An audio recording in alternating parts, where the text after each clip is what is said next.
Yeah, this one Yeah. you are saying. Yeah, okay. Yes, sir. Yeah, so yeah, what's your doubt?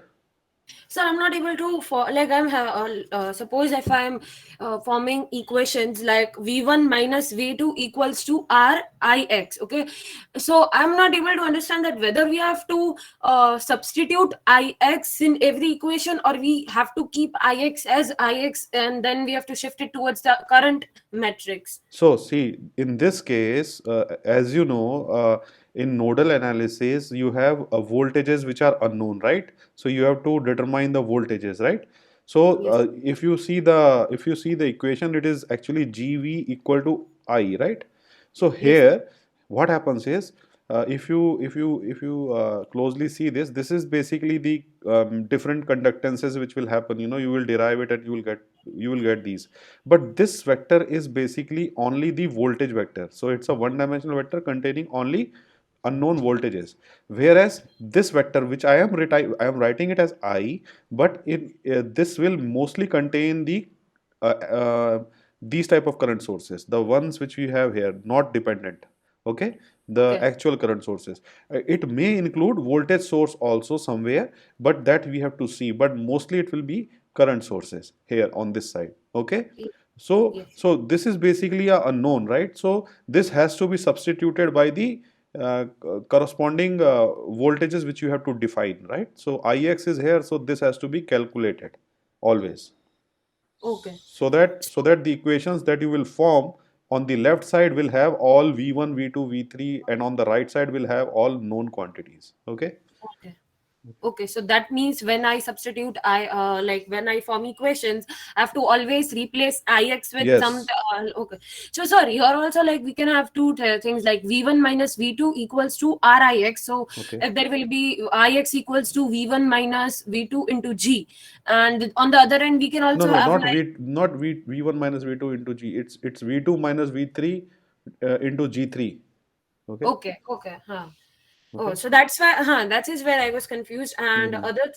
other thing is that in some of the matrices, like in one or two questions, I was in the diagonal matrix, I did not have this especially in the what do we say? In the diagonal matrix, I did not have the sum of conductance at some points. Like is that possible? No, no, I think you are making a mistake over there. Maybe you have to check this out because normally we have some. No, the thing is, you know, in some of them, like in this current control voltage sources, what will happen is an additional this R factor will also come in the conductance summation. So in the diagonals, you will have the normal resistances summation which will be there, but an additional this factor will also be there somewhere or the other. Like you have to check where it will come. Like since Okay. it's V1, V2, so this additional factor of R will be along with R1. So if you see normally at this node, the only resistance G1 will is there, right? But once you have this R in between V1 and V2, so this R will also be somewhere added to this R1 when you write the conductance matrix. So it depends. Okay.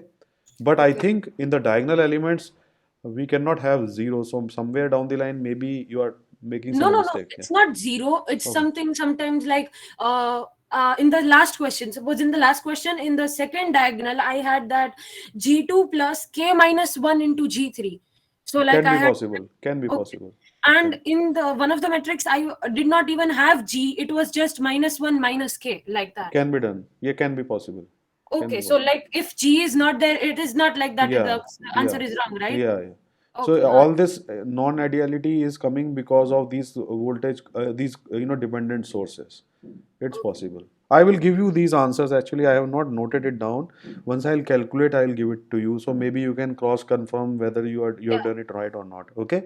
that And will be last helpful. time, if you remember, I was discussing this slide and we got confused. Like even I was also confused why it's happening like that. So somewhere down the line, this is not the correct thing. It will be actually, this will be here. So it will be GM minus GM and GM. Why it is so? Because you can see that these are nodes and these are the voltages that we are writing on the right side. So Yes. in this case, the nodes that you are considering are 3, 4. So you are in this row. Whereas if you see the controlling voltages, the coefficients of the controlling voltage are V1 and V2. So it is, you have to write it for this, if you write for 3, node 3, it is GM V1 minus V2. If you write for node 4, it will be minus of that. So somewhere down the line, you can write these equations for both the nodes 3 and node 4. And now you can see that now you can see the diagonal elements, below that these numbers are not same. So these are not symmetric. If you can see, these are the numbers here will be different and numbers here are different. So somewhere down the line, anti-symmetry comes, or you can say the matrix is not symmetric the moment enforce or you keep some dependent sources in the loop. Sir, So how to find the other elements of this matrix? no, in this case, it's just as just for the simplicity, I was trying to show you that if some element is there in between the two nodes 3 and 4, you will have this type of elements filled in there. There is no point in filling others because I have not kept all the other elements connected to these nodes. So this is just a small snapshot of the complete network. So I am not discussing that. What I am discussing is inherently why this matrix is not symmetric. It's not symmetric because of the property of the VCCS or any other source. What happens is it is connected in some node but controlled by some other node. So because of that, the elements other than the diagonal elements become different and they are not same. So that's why you are seeing matrices with different elements here and here and here and here. So that's why you are saying it's not symmetric. So it's coming because of the inherent property of the control sources. Sir, Yes. sir, while we consider a supernode, so Mhm. while writing the conductance matrix, do we consider that a single node or different? See, we consider that as a surface. If you recall, we call it Yes. as a Gaussian surface. So it's like a you can say a balloon is there, which is connected from node one and node two. A balloon is connected in between the two. Inside the balloon, what is happening, we do not care. But whatever is going inside the balloon and coming outside the balloon, we are caring. So that is what you can think of. You are not considering them as single node, but you are considering them as a surface connected with a balloon or some spherical surface. Okay. Yeah, so while we write that conductance matrix, we take it as V1, V2, V3, V4, and the Yes, nodes separately. part. Yes. So for that case, uh, you had given a question in between. So for that I solved and I took it as a single node and a voltage kind of thing because we get three equations. Hmm. So I use the third equation to substitute and eliminate the Yes. variable in between. Yeah, the third equation will be like a relation between the two balloon surfaces, like how they are Yes, related by the internal circuitry. Yeah. yes. Okay. So would you also consider giving solution for that Yeah, I will do that. Where it is? I forgot. in This between this it one? was you had written symmetric or not asymmetric Sir, it was under that. it was that GMXV one. Sir, there were 4 questions you have gave us Oh, as okay. For homework. all of them, you are asking the solutions, right? Yes, sir. Sir, Okay. just This so we one, can yeah, cross check. this That's one. all. Yeah. I will do that. Okay. I Sir, will. sorry to interrupt, but can Yeah. you make it a full screen or something like that? Full screen again, I think because I am running my iPad on this, so I think it's difficult to run full screen because this dimension is fixed actually. I cannot move it onto the left or right. Can you make the dimension matlab, Just a second. I think bigger? there is an option here. I'll just try. But the problem is I am recording a specific dimension, so that will go away. That is I'm afraid of because if I'll It's okay, click sir. this, maybe next time I will try and see. Okay. Right now, I think you can zoom your screen or something like that.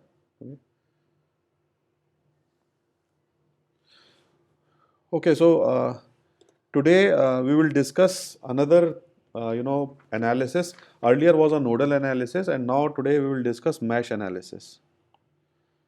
So this is somewhere down the line, uh, a complementary version of nodal analysis. So in nodal analysis, what we do is we mainly focus on voltages, and we want that voltages to be calculated, and then we calculate the corresponding currents which are flowing within these branches once you have calculated the voltages. Whereas in mesh analysis, it's a complementary version, in the sense what I am saying is, here you will be mainly focusing on calculating the currents, and then you calculate the you have to calculate currents here. In the earlier case, you were focusing on voltages.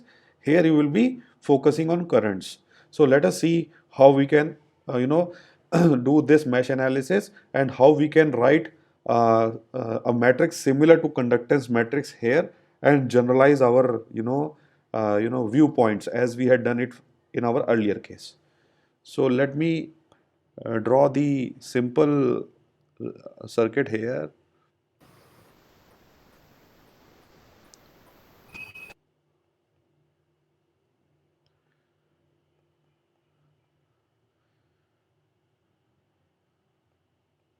So let us say this is R1, this is R2, this is R3, this is R4, then we have R5, and then we have a voltage source like this. And Excuse me, sir. yes, Yeah, there were two R3s. That would. right now it's okay. So we Yeah, have yeah, it's R6, okay. So now this is voltage 1 and this is voltage 2.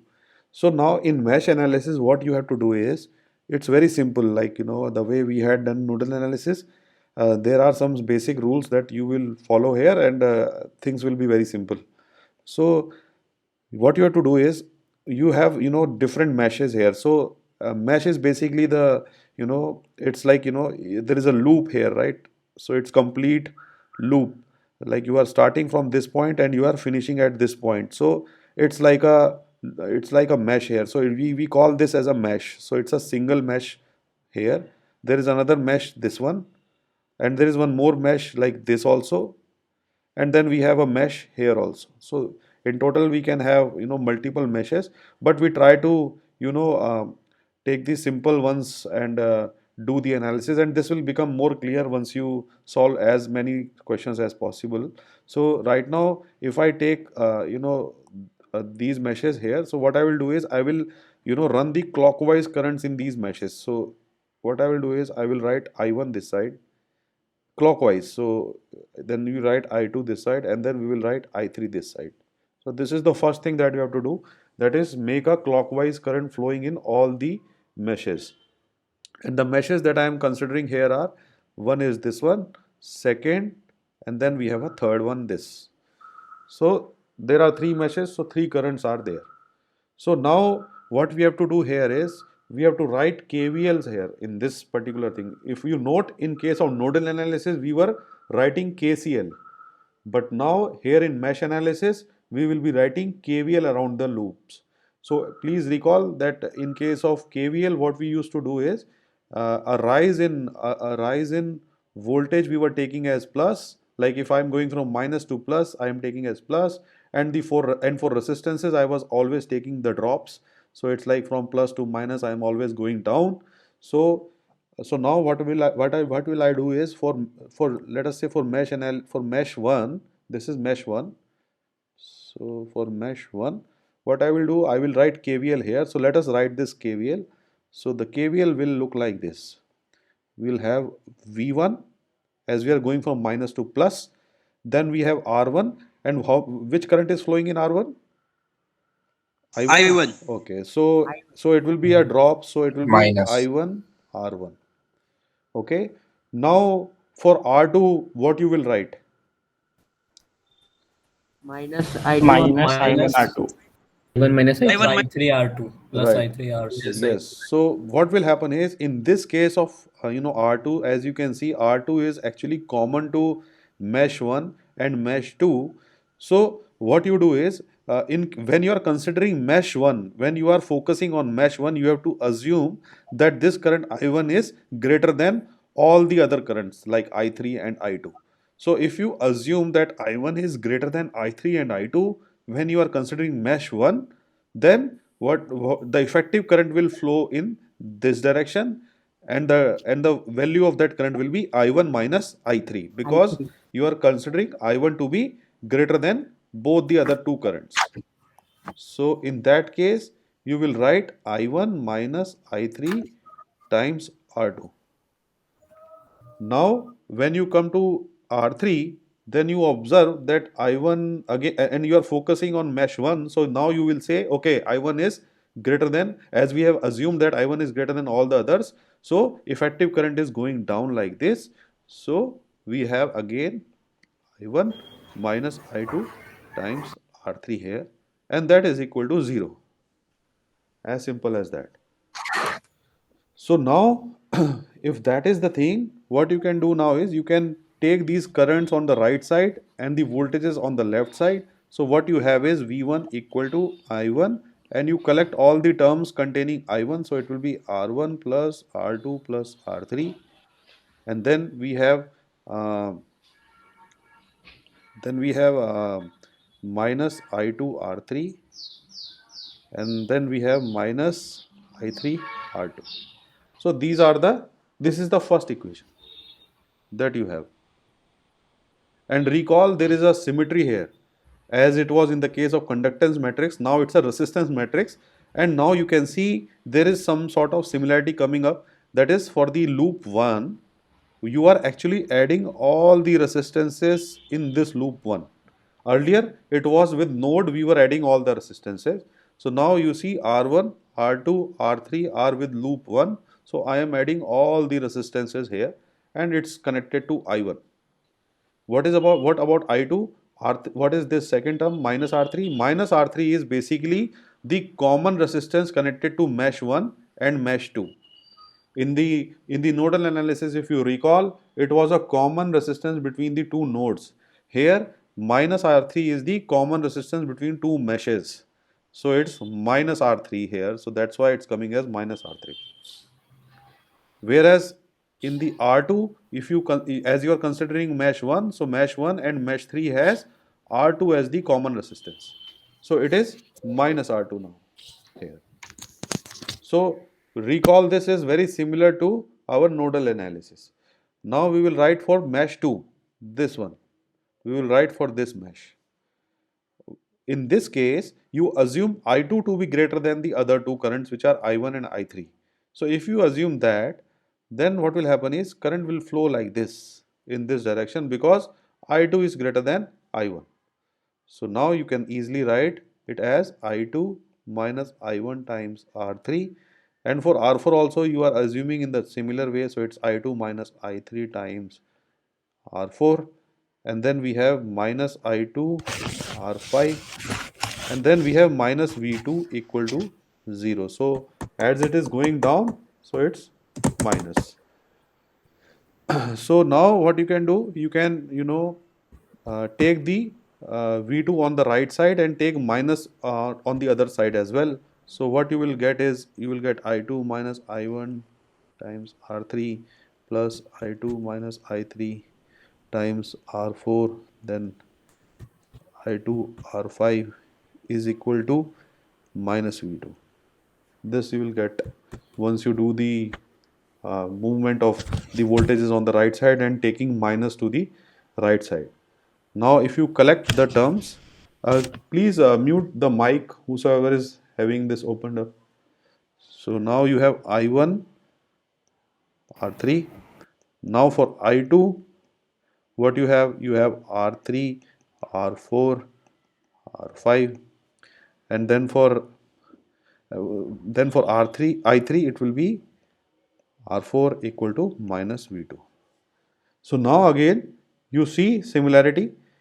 If you are considering mesh 2, you are actually adding all the resistances within the mesh 2.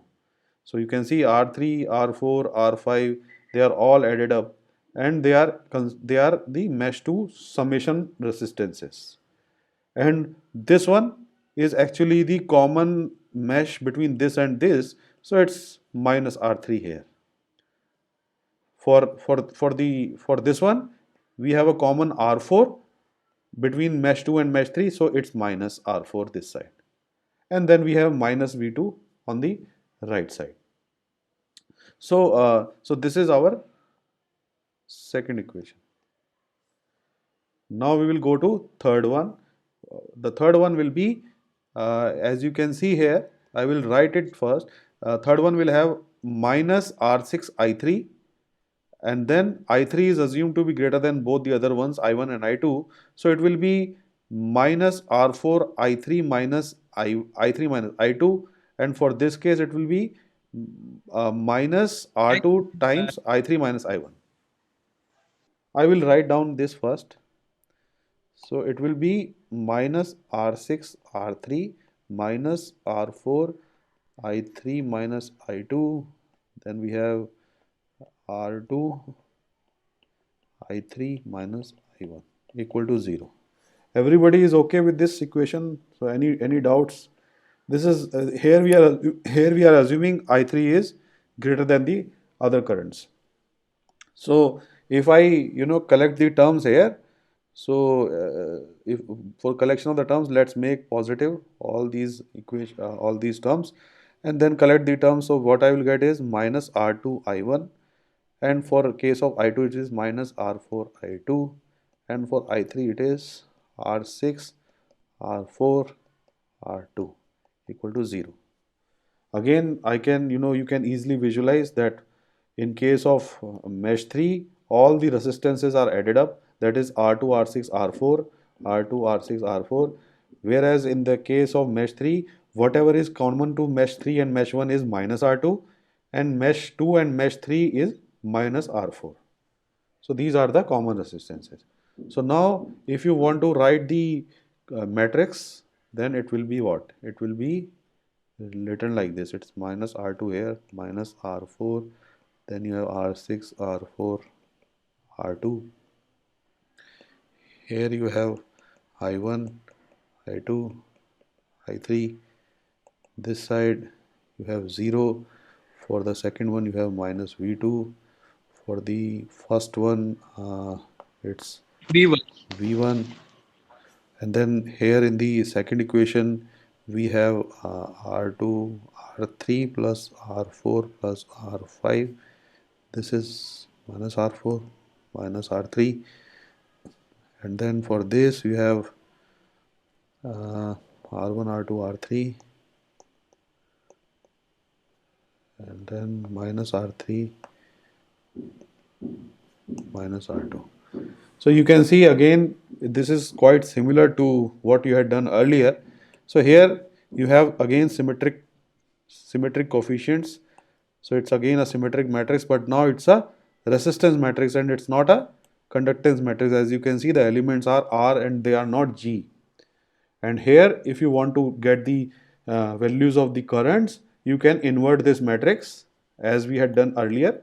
So we can write this as basically R I equal to V.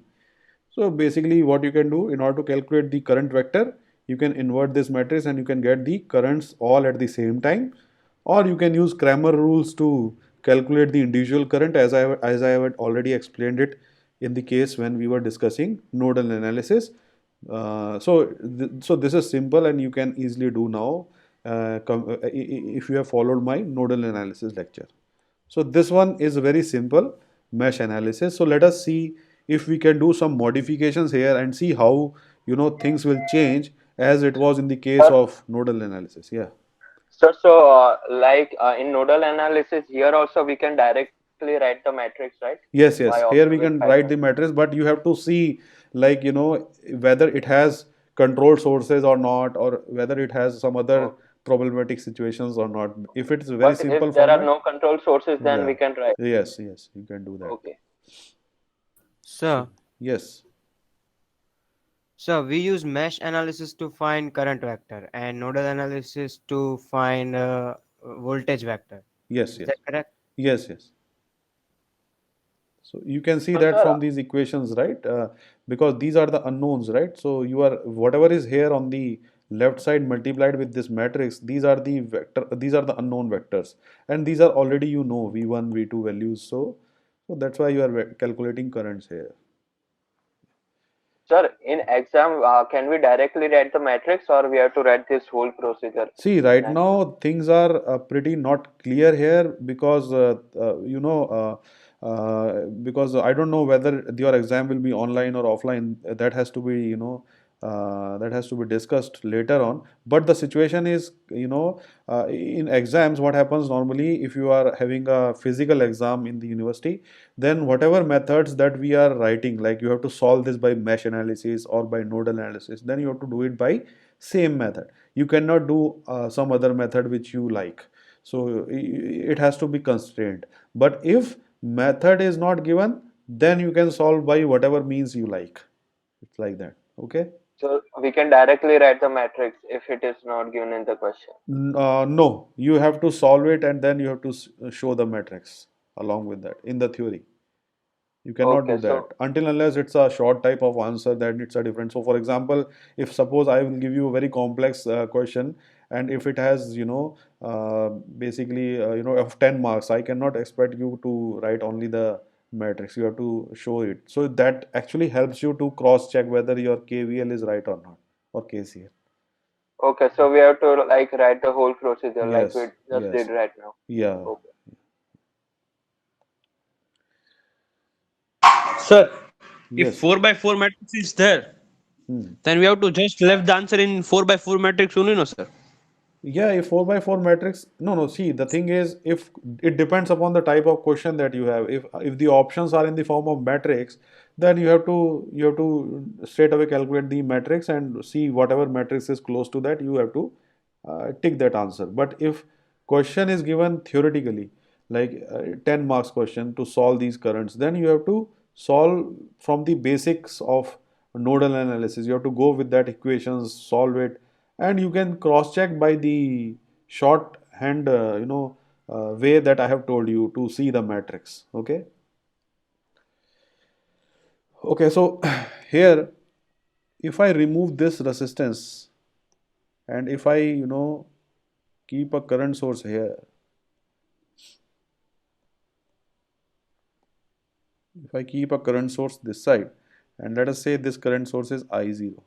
So this type of questions where you have some situation like this is similar to the insertion of the battery in between the two nodes in the nodal analysis. If you recall that, so it is similar to it in a complementary fashion. That is, voltage is replaced by current now. So here again, you cannot apply a specific, voltage here. You do not know what voltage is there across the current source because of the inherent property which I have discussed earlier.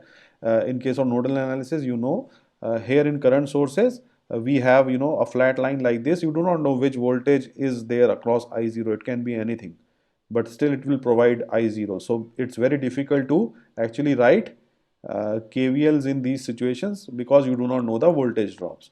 But you can still solve this problem by assuming a voltage across this I0. But what happens is it will unnecessarily, increase one more variable for you, which is V. If you assume a voltage difference like this here across I0, it will give you a unnecessary, fourth unknown variable V, which you have to solve, and the matrix dimension will increase from 3 by 3 to 4 by 4 because of this unknown variable V. So we are not going into this particular way of solving. What we are going into the way is simplify the process by forming a super mesh here. In the earlier case, it was super node because we were discussing nodal analysis. Here the term changes and it becomes super mesh. So here what will happen is we will form a super mesh like this. It's a super mesh here. So what we will say, we have a super mesh like this. So in this case, all of you will agree that for this case, things are pretty same as it was earlier. You can write that same equation as it was in the earlier equation that we had derived because there is no problem here in this mesh. Problem is with this mesh and this mesh. So if I want to write super mesh analysis here, which is actually encompassing both these meshes together, then how will I write it? We will write it like this. So we will go from this way. We will go like this, and we will come back in this fashion. So it will be V1. Then we have I1, R1. Then we have I1 minus I3, R2. then we have I2 minus I3 times R4, then we have I2 times R5, and then we have minus V2 equal to 0. So I hope everybody is comfortable with the equation which I have written here. Yes, sir. So it's Yes, nothing sir. but we are just going like this, and whatever currents we have already defined, we are just checking that for which branch which current is flowing. So once we have written this, so you have equation for if I want to you can simplify it by your own, that you can write it in this fashion, like A times I1 plus B times I2 plus C times I3 equal to, it will be V2 minus V1. So you can write in this, you can calculate yourself what is A, B and C here. So this A, B and C will be the coefficients of R2, R3, R2, R4 and R5. So you can calculate yourself this equation. So now Sir, this, yes. sir, can't we find I naught also in terms of I1, I2, I3 by Yes, using a yes. node in R4? Yeah, I'm doing that only. So this is your first equation. Okay. So because you have three unknowns here, so all of you will agree that we need three equations. So this is the first equation which we have written from super mesh analysis, which is this one. The second equation, all of you will agree that this one for this mesh will be the same as it was in the case earlier, the one which I have written over here. So this is the equation for third mesh. So it will also be the same because there is no problem here. If you write, it will be the same. So you have another equation from mesh 3. So from mesh 3 you can write the equation. So this equation is coming from super mesh. So we have two equations already there with us. So we need three equations because this is a three unknown, there are three unknowns here. So the third thing that you can get it is from this current source. So you know the direction of this current source is fixed and it's going down. So if it is going down, then how can you write I0? It can be written as I1 minus I1 I2. minus I1 I2. minus I2. Because I1 is going down, I2 is going up, at least in this branch. So effectively you see that current is going down, so it's basically I1 minus I2. So again you have three equations, three unknowns, so you can easily calculate the values of I1, I2 and I3 by solving the equations, and you can write the matrix here, the R matrix times I equal to whatever sources you have. So here you have three different type of sources. One is voltage, and then you have a current, and then you have again a voltage. So on the right side you will have combinations of whatever it comes. Like I don't know what exactly it will be, but you have to see. So any questions here with this? Sir, Yes. so we wrote the third equation, I naught equals to I1 minus I2. Hmm. But what is exactly the use of that equation? Because I naught is not actually used anyway. So where do we substitute the value of I naught here? No. See, I naught is a independent source like that of voltage here, right? These voltages, right? So what happens is, in the right side of the equation, if you remember, we have this R So the matrix, value of I right? naught will be given in the question. Yes, it So will be given. that's how it will help. Yes, it will be given. So here you have I1, I2, I3 as the matrix, and on the right side you have all the independent sources, combination of independent sources. So in the if you see this equation, this mesh equation, which is this super mesh here, you can see on the right side it is V2 minus V1, right? So we can write it as V2 minus V1 this side. And for the third equation, for the mesh 3, you know there is 0 here. So if it is 0 here, you can write 0 this side. Okay, and for third equation, which is this one, what will be the value? It will be I0. Okay, okay. I see. Okay. Yes, So, sir. so these are independent. All these values which are there on the right side contains the value which you already know. You do not have to calculate them. So this Oh. I0, if I am writing, means it's known to us. And similarly, in the nodal analysis, if you recall, we had a voltage here, right, in between the two. So this voltage source we already know it's 2 volts, let us say. So that 2 volt will be on the right side in the nodal analysis. Okay? Yes, sir. Yes. Sir, but one doubt, sir. Yes.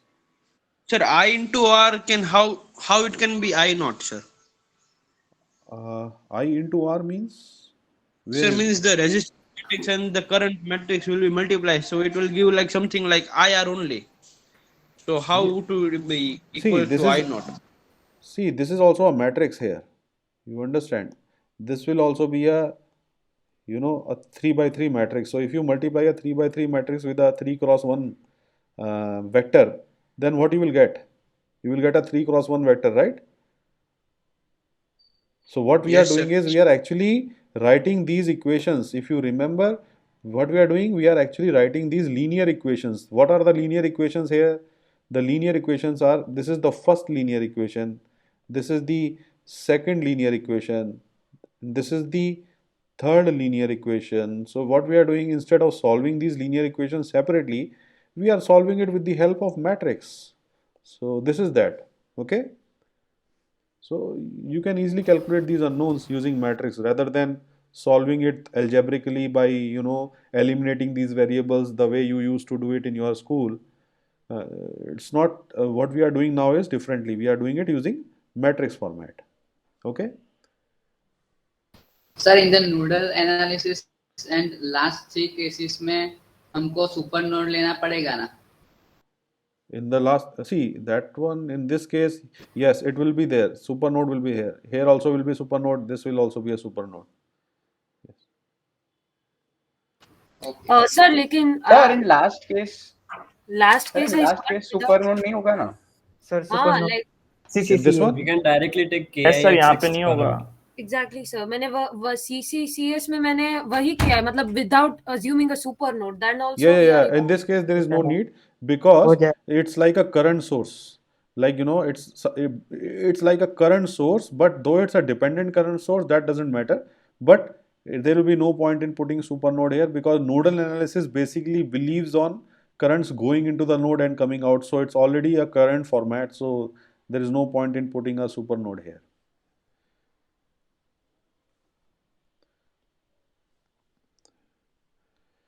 Okay, so so this is super mesh, and again, Sir. yes, In this Ri is equals to V matrix. Here yes, I naught will come in the second element. here it will come. Only I naught. Sir, Yes. why I naught will come? As it is Sir. voltage matrix. We can't write the I naught value in voltage matrix. I naught should not be there in voltage matrix. No, but the thing is, in super mesh, these properties do change, right? The matrix values of the here, if you see this side, it will not be R, it will be the coefficients 1 and -1. They will not be the conductance matrix, they are independent values. Are you getting my point? This, though I am saying it's a R matrix, and what you are assuming is that everything here is R, right? That is the problem.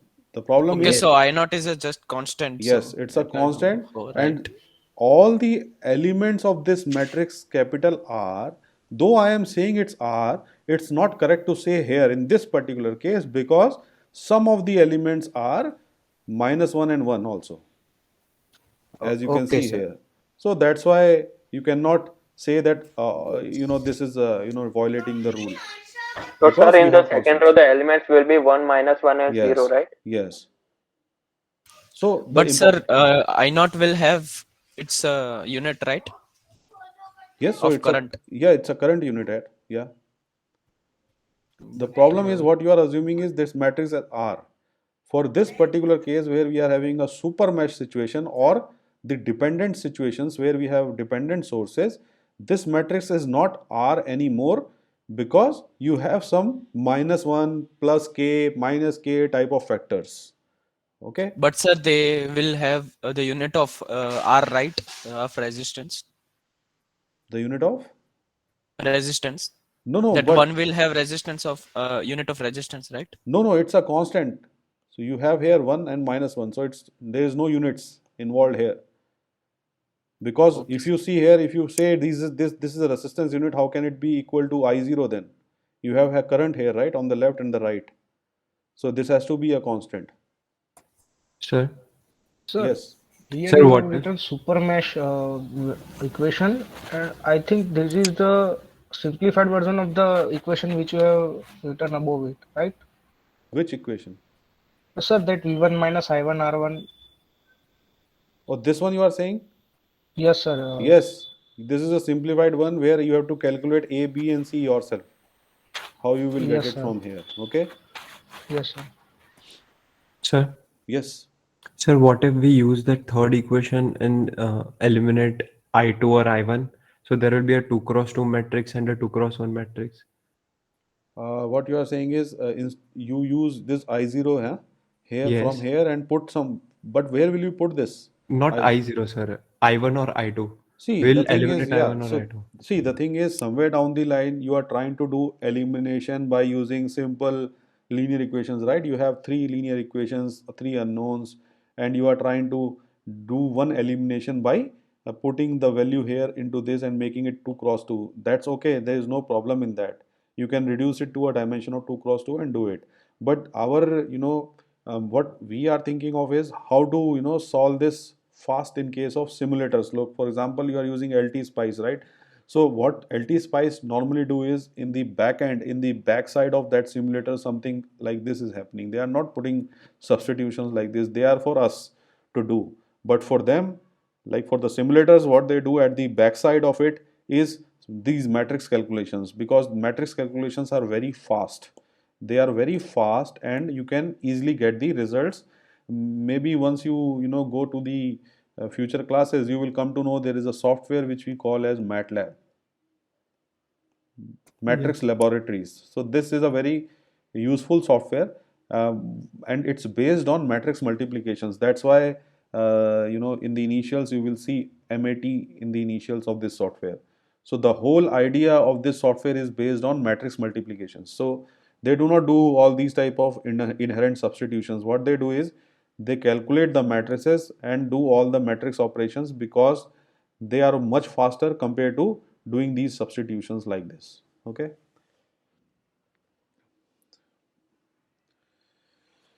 Okay, so similarly, if you see same type of analysis you can do for other circuits. Just let me draw these circuits also to make the things more clear.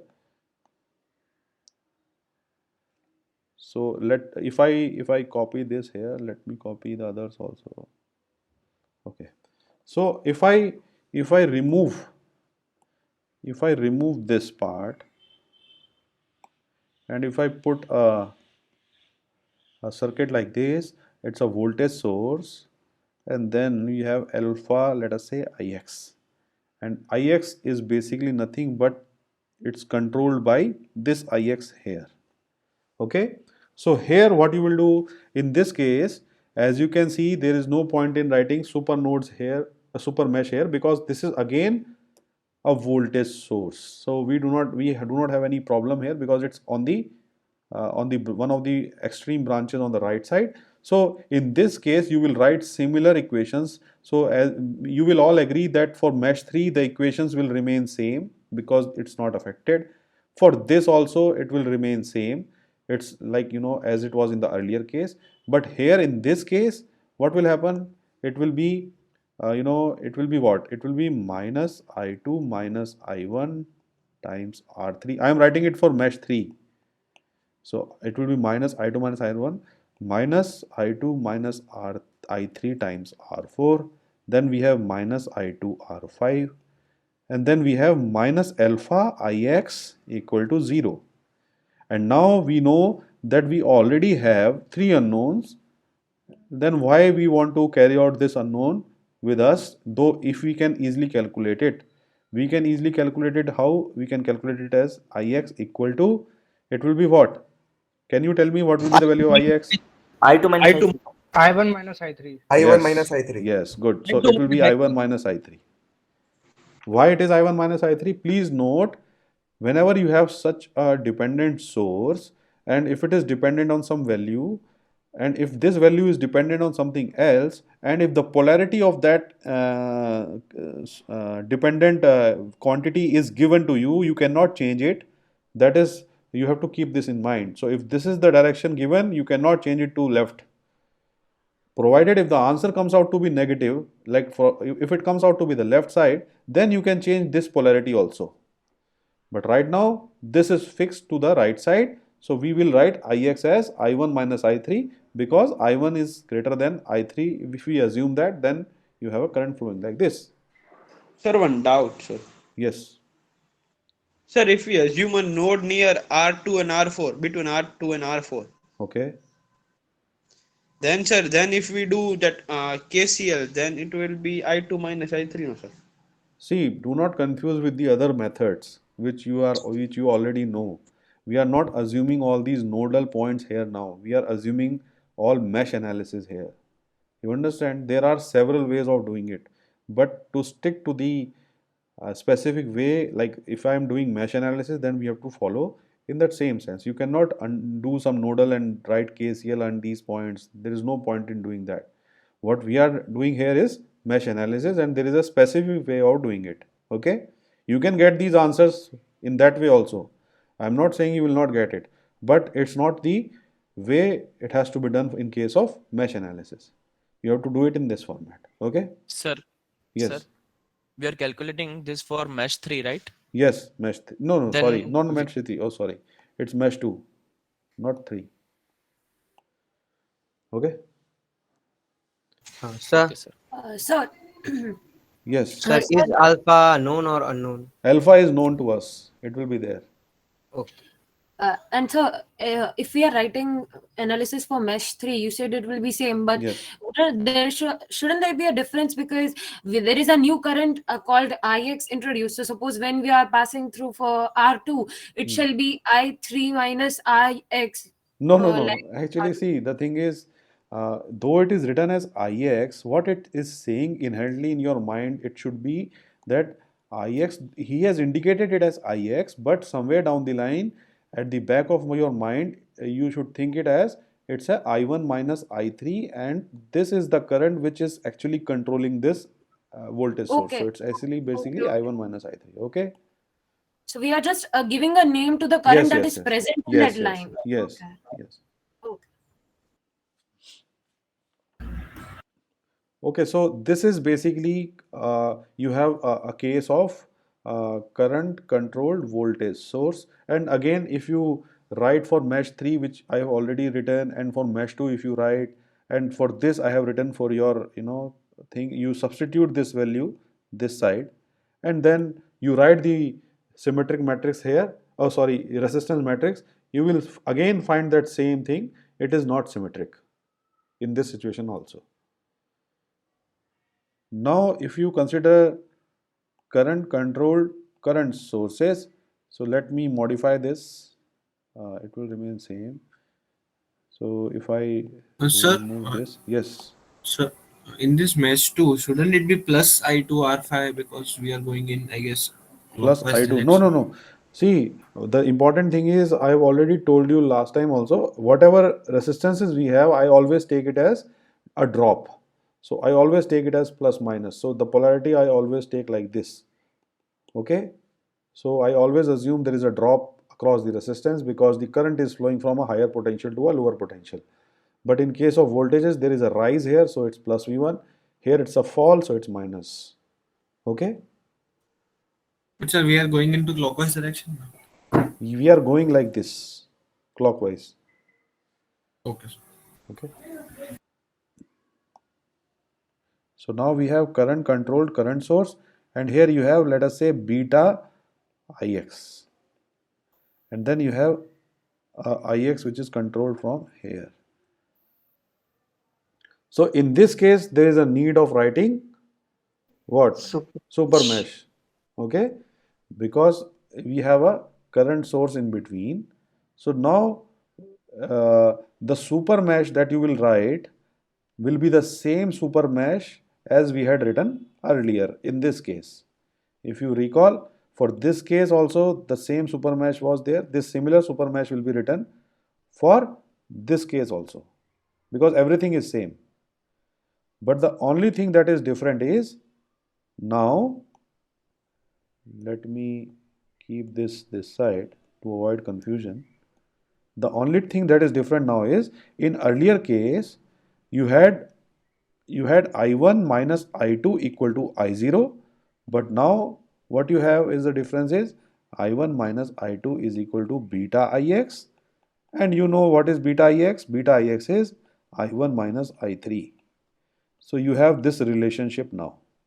Earlier it was simply I0 here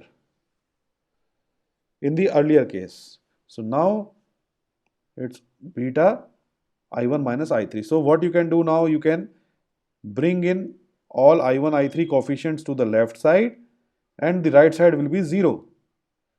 So what changes will be that this will not be there now.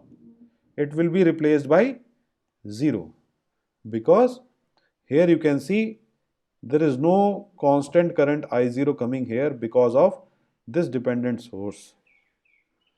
So everybody agrees with this? Any questions for this particular case? Sir? Yes. Sir, I did not understand why the I naught will become 0. I naught becomes 0 because there is no I naught here. It's beta Ix.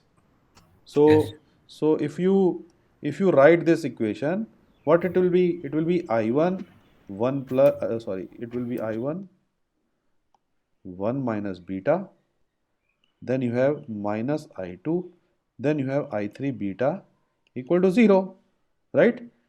And you have other equations coming from a super mesh, this one. So this, sir, in this also we will form 3 equations. yes.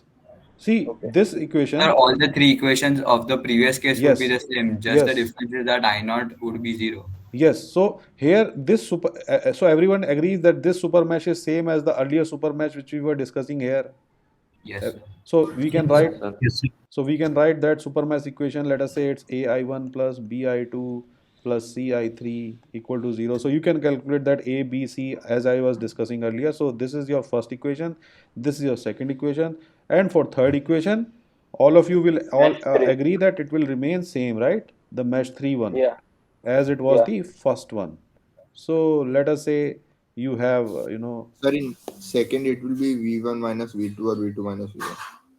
Not 0. Yeah, sorry. Yeah, it will be V2 minus V1 here.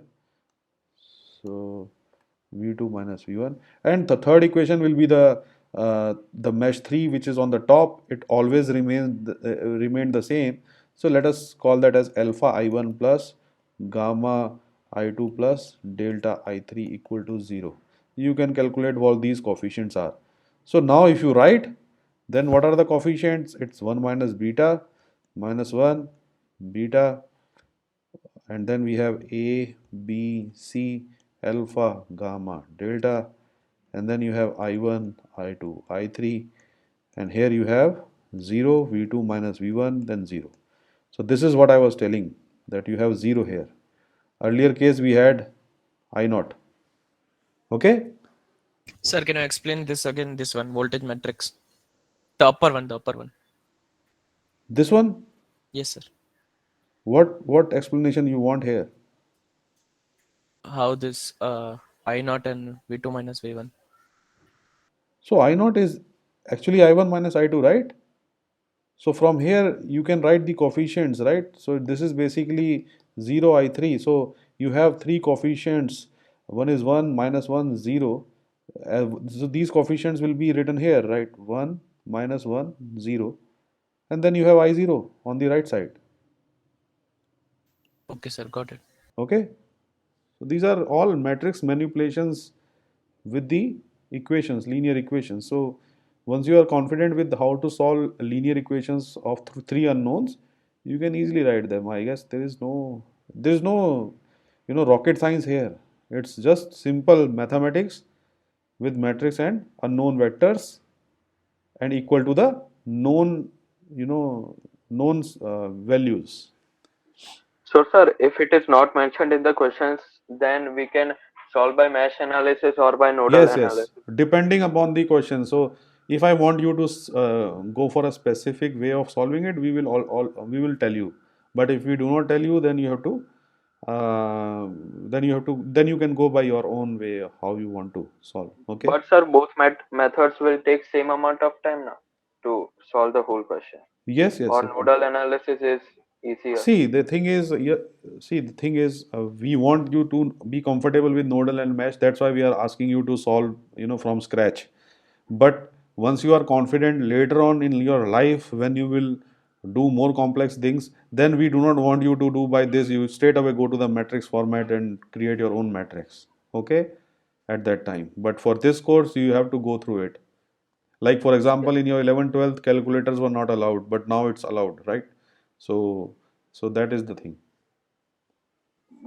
But should we prefer any method like nodal or mesh? Or we can See, depends, because depending upon the circuit, the way you are observing it. If you have a circuit which looks like currents, a lot of currents are there, and they are approaching a specific node, and then it's better to apply nodal analysis. It's a very good question that you have asked. But in case if you have some voltages and then you have some complex things like this, then somewhere down the line it will be better to go with mesh analysis, where you have a lot of voltage sources and resistances interconnected. So that is the thing. You can solve this with nodal analysis also. Nobody is stopping you from that. But the important thing is you have to observe yourself which one will be better in which case. Okay, this will come when you will more practice. In both cases, matrix will be drawn. So why this will be easier one? Like No, there is no question about easiness. The question is, which when you will solve so many questions now, then you will come to know, oh, this method will be better in this circuit, and this method will be better in this circuit. So, depending upon the circuit topology, your decision should be like whether we have to do it nodally or we have to do it with mesh. Both require similar efforts. But both will take nearly same amount of time, as we have to form 3 equation in both the cases. Yeah. That is true. Okay. So it's just upon us which we are preferring. Just upon you, but see, sometimes what happens is there are more meshes rather than the a lot of meshes are there. So in that case, you will say, okay, it's better to go with mesh analysis rather than nodal, because in that nodes will be a lot of nodes will be there. So you once you solve, then this will come automatically to you. Okay. Okay. Okay. So this is the thing. So my take on this was that things will deviate from the symmetric matrix once you do changes by introducing different type of voltage controlled voltage sources. So let me just finish this topic by giving you one more variant just to make it complete. So here if you have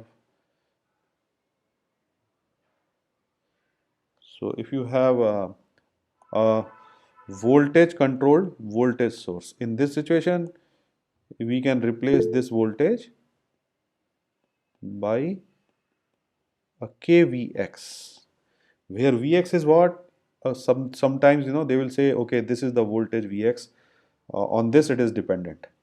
So now if you want to but it will be given in which it will be these things will be given to you, like on which it is dependent. Okay. So here you can easily write this as K. Vx is what? It will be I1 minus I3 times R2. You can write like this, because you can see the polarity is from plus to minus, current is going like this. That means, and so I1 is greater than I3, so that only then the current will flow like this. Polarity is given, so you can replace Vx by this, and then you can do similar analysis as we had done for the earlier cases: mesh 1, mesh 2, mesh 3. And for this case, if you have like this, then you have Gm Vx, and again Vx is dependent upon this. So this is a case of voltage controlled current source. And in this situation, what will happen? Only thing that will change is, super mesh will still remain the same. The only thing that will change is the evaluation of this value Vx. So it will be Gm I1 minus I3 times R2. So that will be the value of Vx, which you can, this complete will be the value of this current source. So again, you can write down the matrices, calculate the conductances and everything. So this finishes off with the inclusion of all the dependent current sources into in mesh analysis, and you can calculate yourself and you will observe again that it will not become symmetric. Sir, can you go one slide up for a second? Yes. This one? Yes, sir. Yeah.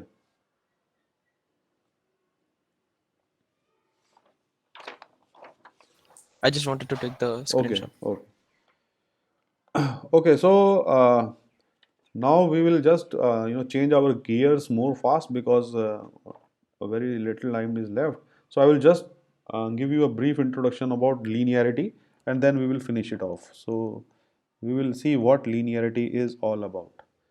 So linearity is basically nothing but it's like, to understand in a very simple case, it's like, you have a device, let us say resistance. So you have a device, like for example, if it's a resistance or inductance or capacitance, we do not care. But for time being, I am saying, let us say it's resistance. So what happens is, you apply a voltage across the resistance, you get some current I1, let us say. And now if you apply a voltage V2, you will get a current I2. That is, I think everybody will agree with this. So if you apply a voltage across the resistance, you will get some current which is I1. If you apply a voltage V2 across the resistance, you will get some current I2. So what linearity says is, if you linearly combine these two voltages, let us say alpha V1 plus beta V2. So if you linearly combine these two voltages by the constant terms alpha and beta are actually the constant values like 1, 2, 3, 1.5, 2, 2.5.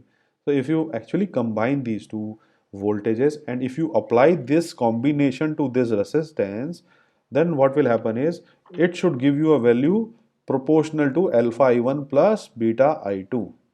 That is, if you apply alpha I1 plus beta V2 voltage, the similar scaling of the currents should happen and should be added also.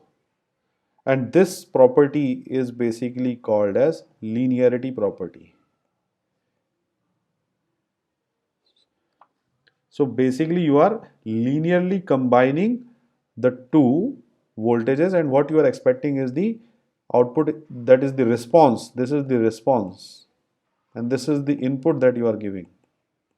So what you are saying is you are combining linear combination of the two voltages, and what you are getting is alpha I1 plus beta I2.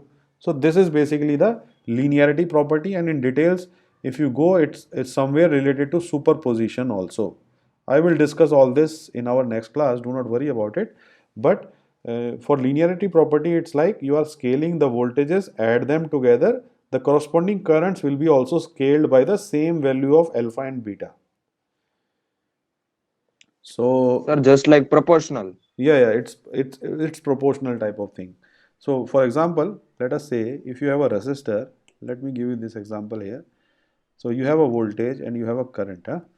So you know that from Ohm's law, if you pass a current of I1, the voltage induced, or you can say voltage that comes up across the resistance will be I1R. Then you have V2 equal to I2R if you pass a current of I2 here. Just a second.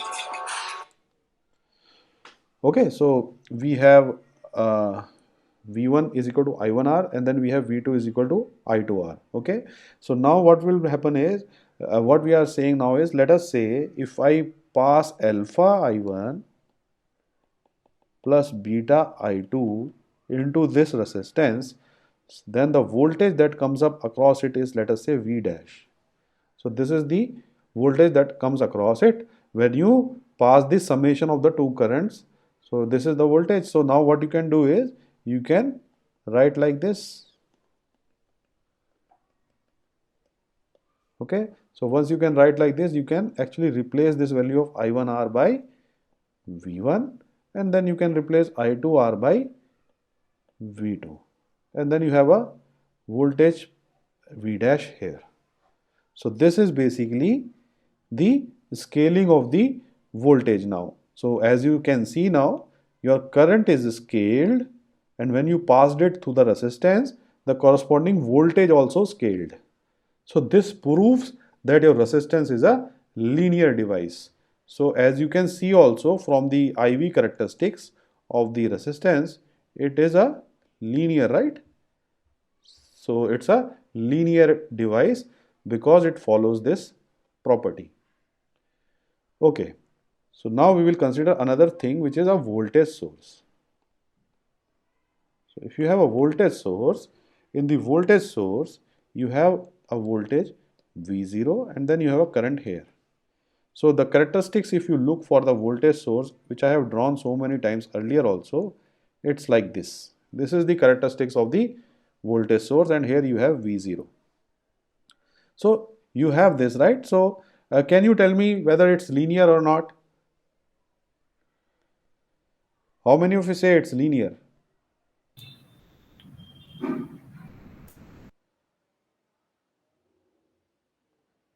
No idea? Not linear. Why it's Sir, not linear? Sir, it will not change with height. Means So it what? will change Yes, with sir. height. It is linear. Linear. Sir, if it is linear, then slope of graph should be 1. Why it is so? Voltage is directly proportional to current, that's why. Sir, I say, sir. Sorry? Sir, if we change V naught, then I naught will not change. So for that, So- what will be the implication on linearity? So linear Sir, I not think exist. that if I think that if current will change, I think sir resistor will change. There is no resistance here. Sir, it is Okay. We No. change, Sir, current sir, can be it anything. is not linear, sir, because voltage value is constant and I Sir, is this changing. is linear, sir. Yes, sir, it is Because not the current linear. changes, but voltage does not change. Right, Yeah, So this is current linear. with current the voltage is right, not right, variable. That's why. right. So the thing is, if you have a current I1, the corresponding voltage is V0. If you have a current I2, again the corresponding voltage is V0. And then if you scale the current, let us say alpha I1 plus beta I2, then also the voltage is V0, and it's not alpha V0 plus beta V0. It's not that, right? So because of that, though it looks like it's a linear line, but it's not a linear element actually. This is not following the linear property. So the important thing in linearity is that you have to keep in mind is apart from being a straight line, which is one of the conditions to be linear, as you all agree that if you have something like this, it's not linear at all because it's varying like this. So you can easily say it's not linear by looking at the curve. But for linearity, you do not have to only look for a straight line. Another important thing that you have to look for is that it should pass from the origin. That is another important aspect. So if that is not the case, it will not be linear at all. Sir, one doubt, sir. Yes. Sir, if there exists some number that alpha V1, sir, if I plot any graph like that way, sir, Which any one? graph, For this random, one? not a straight, sir. Can you repeat? Sir, if we draw any graph, not a straight line passing through origin, Any graph means you Sir. are saying like this, eh? yes, sir. Okay. Then, sir, for some alpha I1, there will be some V1 Okay. corresponding to it, and sir, there will be also one alpha 2, some beta alpha 2 corresponding to V0. Okay. Sorry, V2. Okay. Sir, then there can be a third point, which is alpha I1 plus alpha beta I2 Mhm. equals to alpha alpha V1 plus alpha beta V2, Mm-hmm. like that. Mm-hmm. then sir, then it is linear or not? See, Because for 3 the, point no, the thing is, first of all, you can clearly see that if you have a curve like this, it's not linear at all, right? What happens is these properties which I am telling you will become more clear once you go to higher classes, but this thing you clearly see without without any test, because these tests are only applicable on linear segments like this. It's not on these type of things, because this is already it's non-linear by clearly observation. So there is no point in putting a linearity test on a non-linear thing which you already know visually. Okay, so these things are actually applicable for areas where you have linear segments and we want to check whether that linear segment is offset or it's coming from zero or not. Okay. Sir. Sir, one more thing I want to ask, sir. Yes. Sir, if in some part linearity exists, then it is called linear. See, that thing is, I'll tell you, in case of, I don't want to go into the details, but still, if you want to know, if you have studied diode, what is that? It looks like this, right? Have you studied the diodes? Yes. It looks like this, Yes, right? sir. The characteristics of that is looks like this, right?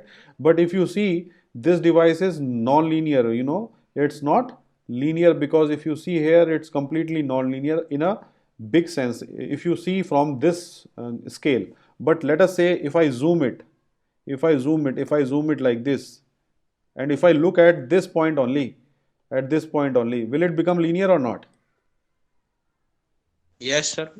Yes. So what normally people do is they try to make these non-linear devices linear by looking into a small segment like this. We will study this later on once we go to higher classes in electronics design.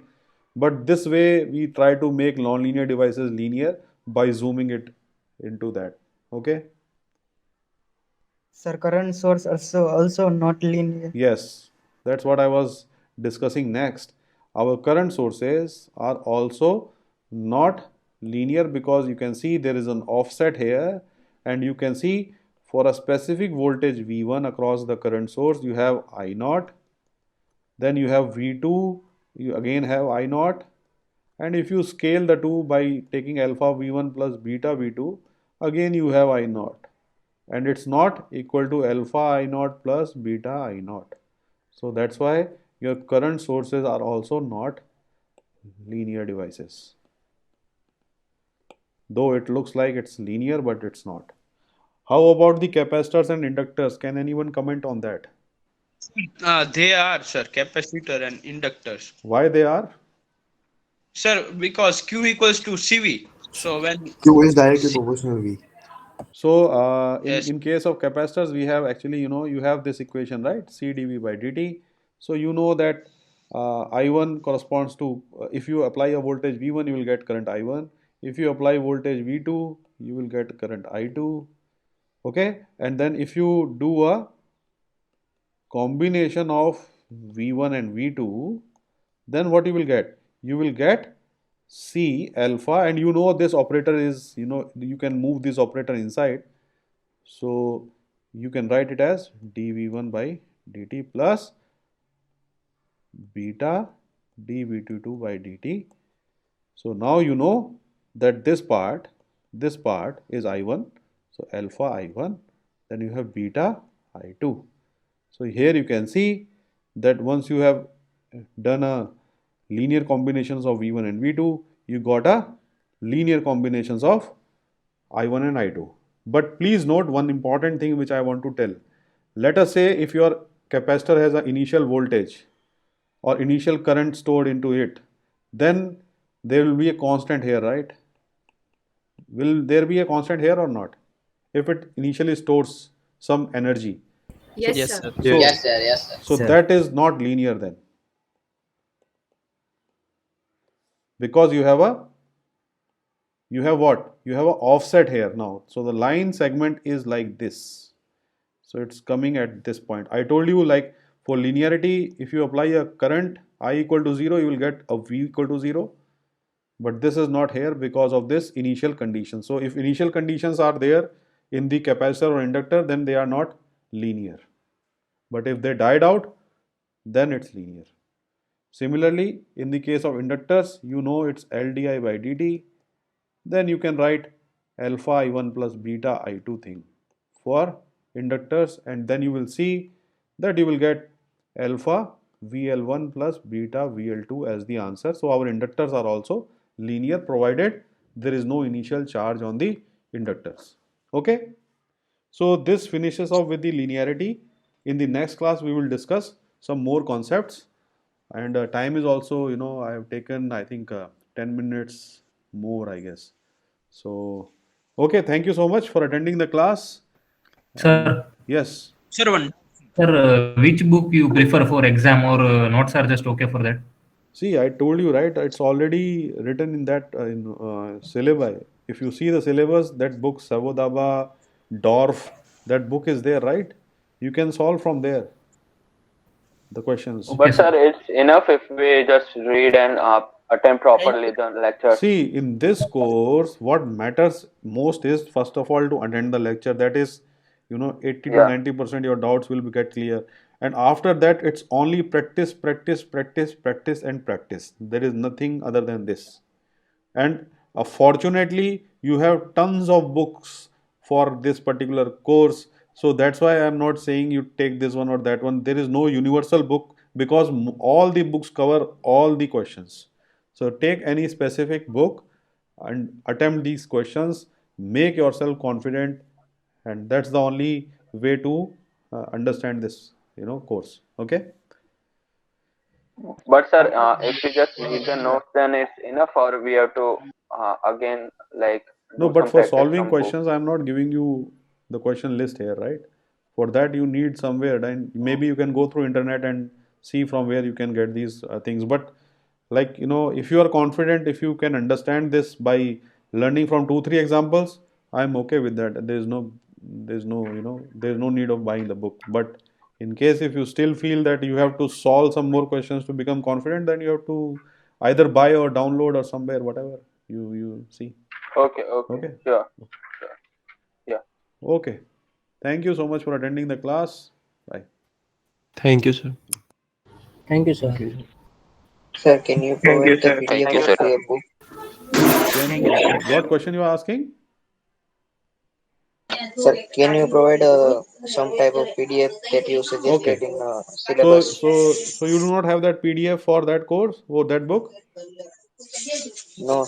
Okay. No, So sir, can you provide it? okay, I'll upload that soft copy if I get it. I will upload it on Classroom. Okay. Thank you. And the solutions like to cross check. Okay, then I will do that. Okay. Thank you so much. Okay, thank you. Bye.